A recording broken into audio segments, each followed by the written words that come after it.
fear a hydrogen bomb or a missile.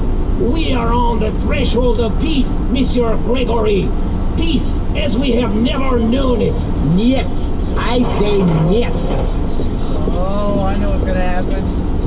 We're gonna get split up. Okay, hold on. We're gonna get split up and they all upset each other. And in the process of trying to create peace, they cause more strife and they wind up fighting each other. Yes, my guess in the story. After that, there was no stopping the Canaanites. They were everywhere, performing miracles of one sort or another around the world. Famine became a thing of the past as the fertility of arable land increased 100%. The force field proved impervious to any known weapons. Then came a cure for cancer, heart disease, what have you, and all from a simple injection. It's hard to say whether the Canaanites enjoyed their role as saviors. Their eyes were so wide apart and set so deep in those big, bland faces that you couldn't read much of an expression. With only a tiny circular hole for a mouth, one that never moved, it was impossible to know what they were thinking because they never spoke. They weren't stern faces, only controlled, placid, almost like kindly masks. They all looked exactly alike. They sounded the same, two calm, mechanical voices that came out of the translation devices under their robes. And then, one day, they were all out of a job, just as I had predicted. The computers and fail-safe machines in the Pentagon sat idle, covered in plastic sheeting, because no one was needed to run them anymore. As for code breakers, I might as well have stayed home. But something kept me there, as if I was waiting for the other shoe to drop.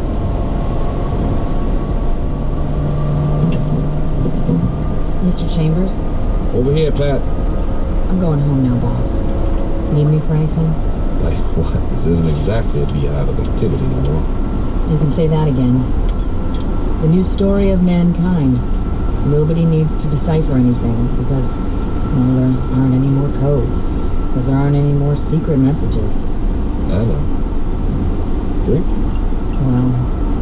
One for the road, on the house. All right. Odd. What is? I mean, not reading about wars or insurrections or anything anymore. There's a rumor that they're going to disband the United Nations inside of a month. Go. The new millennium. Cheers. Cheers. How many Canaanites are here? Anybody ever figure it out? A few thousand, I guess. They've got embassies in every country now. Everyone that comes, 1,000 of us take off on one of their ships. The reciprocal visits they promised. Now that's the odd thing. The ease with which human beings adapt. It's fantastic. One day an astronaut orbits the Earth in a little rinky-dink tin can, and they think it's the biggest moment in the history of mankind. A few years later, they're standing in line waiting to get on a ship that'll take them a zillion miles into space, and they act like they're going on a picnic in the country. That's human beings for you. Nothing phases them. Are you going? The exchange program? I'm one of their waiting lists. What about you, Patty? Oh, I'm on the list too. The trouble is, their quota fills up 24 hours after they announce a new departure. But while I'm waiting, I may as well continue studying the language. Good idea. Words reflect the values of the people who use She's them. gonna find something. If you understand the vocabulary. I've got a fair command of it now. It's not that hard, really. And there are hints. And what? The shades of meaning, the nuances. Some of the idioms are quite similar to English. That's how we unlock the title of the book. I'll get through the rest of it one of these days. More power to you. Gave up a month ago. But if I can help you anyway. Sure, boss. Could I say something? If you can help me. That was the phrase, wasn't it? And I meant it. The only thing you can help me with is Is what?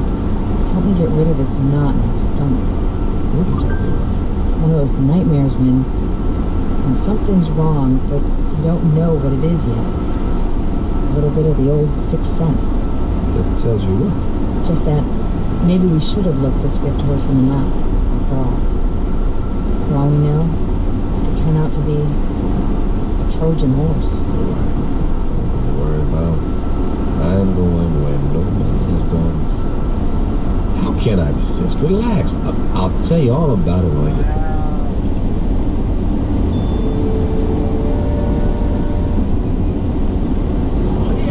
Please, anymore. One piece of luggage holds.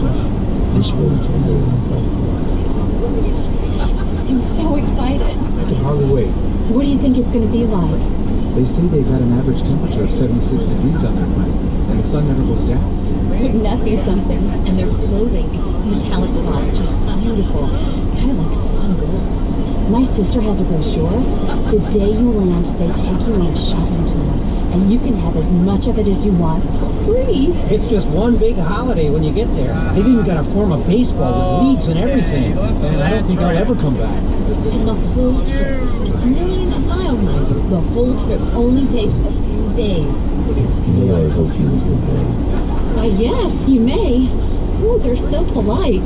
Please, keep the line moving. Oh, what's your step? Take my arm. Can we sit together? Yes, we'll sit together. Once and then so. We're moving. Almost on board. Did you hear me? They're opening the door to the spaceship. I hope there's going to be other kids my age there. Boarding pass, please. Yes, yes. Mr. Chambers. We'll see you. Thank you. Mr. Chambers? Mr. Chambers! Matt, hi. Jim, please, Just in time to say goodbye. don't get on. Are you kidding? I've been waiting for 6 weeks. You can refuse. There's still time. Don't say that too loud. There'll be 1,000 people traveling over you to take my place. Get on board, please. Not yet. I'm begging you. Whoa, what's wrong with you, Pat? I finally deciphered the book. Hey, that's great. All of it. Your delayed departure. Please continue the ride. One moment. Well, Pat? Jim, the first page is just a collection of English phrases with their own translations. But the rest of the book, the rest of it. Will you move, mister? We're waiting to get on board. Step through the door, sir. Write me about it. I'll have plenty of time to read letters. Not as much time as you think. Jim. Now, Mr. Chambers, we must close the hatch. The rest of the book, it's not what you think. The title, To Serve Man, it's a cookbook. No, wait, what? Wait, no! A cookbook! A cookbook! Cattle farm. A very specific difference in point of view. To the wee ones, the little race of tourists known as humans, it's a marvelous adventure. A voyage to outer space, a chance to get away on the greatest vacation ever. But to the extra-large, granite-faced individuals known as Canaanites, it's nothing more than a cattle car, a very comfortable supply ship, bringing food from the other end of the universe to a place where appetites must be enormous. As I say, it's all in the point of view. A lesson in language and semantics from the Twilight Zone.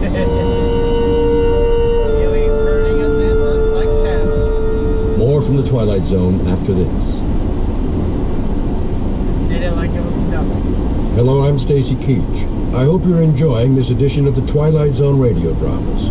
To learn more about this series, be sure to log on to our official website at twilightzoneradio.com. You'll find special discounts on our Twilight Zone audio collections, listings of our radio stations, links to other websites, and a photo gallery of our recording studio and some of our stars in action. Plus ways to contact us with questions or comments about the show. Alright, that was a good storyline. Log on to Twilight Zone Another one that's kind of played out, Send but in for a free CD of the show. So be sure to visit us at Twilight Zone Radio. what he holds. See the promises, like, I'll take it. But then, granted, the promises of shopping and 70-something degrees at all times and sunlight at all times. Yeah, okay. You're traveling through another dimension. That's a little too much. Of sight and sound. spark of imagination. That's the signpost up ahead. Your next stop, the Twilight Zone.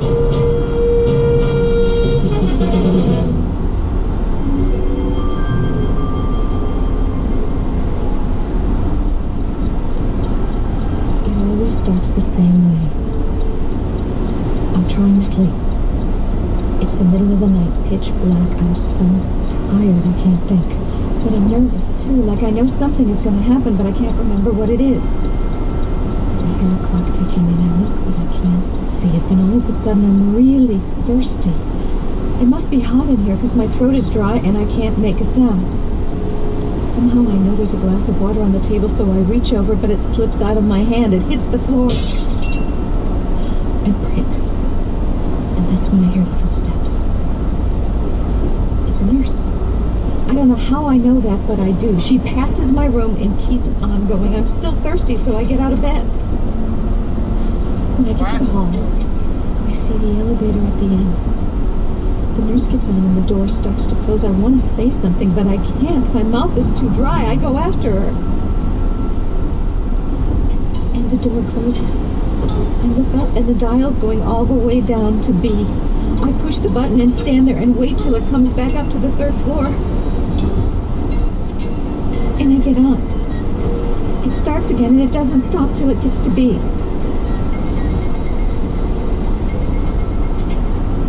I'm in the basement. It must be the basement. There are pipes on the walls and equipment, metal carts, and what do you call them? James. I don't know where I'm going, but the door at the end